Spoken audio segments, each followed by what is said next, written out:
আসসালামু আলাইকুম। কেমন আছেন সবাই? আশা করছি সবাই ভালো আছেন। আমি আলহামদুলিল্লাহ ভালো আছি। তো আমি আমার হাসব্যান্ড এবং আমার বাচ্চা দুটো আমরা আজকে একটু ঘুরতে যাচ্ছি আর কি, পার্কে। তো কোথায় যাচ্ছি তো সেটা তো আপনাদের সাথে শেয়ারই করব। আপনারা আমি যখন যাব তখন তো দেখতেই পারবেন, আর আমি তো বলেও দেবো। তো এই তো আমরা রওনা হয়ে গেলাম। প্রায় 11টার দিকে আমরা বাসা থেকে বের হয়ে তারপর কমলগঞ্জ উপজেলা থেকে আমরা একটা সিএনজিতে উঠি। তো এখানকার রাস্তা আসলে খুবই ভালো। কমলগঞ্জ থেকে মৌলভীবাজার যেতে আমাদের বেশি একটা সময় লাগেনি। আর দেখতেই পাচ্ছেন রাস্তা খুবই ভালো, খুবই ভালো রাস্তা, যেতে ভালোই লাগছিল। আর চারদিকের পরিবেশটাও খুবই সুন্দর ছিল।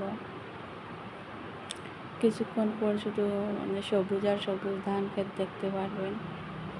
তো আমরা বাচ্চাদের নিয়ে আর কি বেড়াতে বের হয়েছি। ওরা একটু বায়না ধরছিল পার্কে যাবে, ঘুরতে যাবে। তো ভাবলাম যাই একটু ঘুরে আসি, ভালো লাগবে। এই তো দেখেন এখন শুরু হবে সবুজ আর সবুজ। তো যেতে যেতে আসলে ভালোই লাগছিল, খুবই ভালো লাগছিল।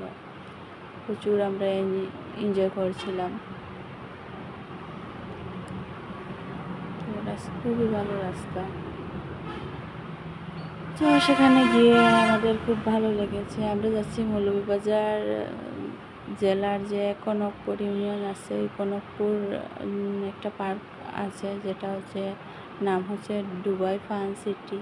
তো আমরা প্রথমে কমলগঞ্জ উপজেলা থেকে সিএনজিতে করে মৌলভীবাজারে নামলাম। তারপর ওখান থেকে আর একটা সিএনজি নিয়ে আমরা কনকপুর চলে যাই আর কি, পার্কে।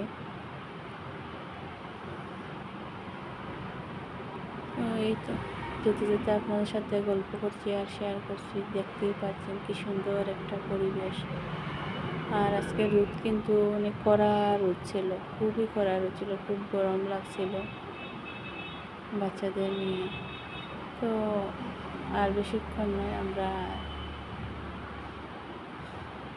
পার্কের প্রায় কাছাকাছি চলে আসছি।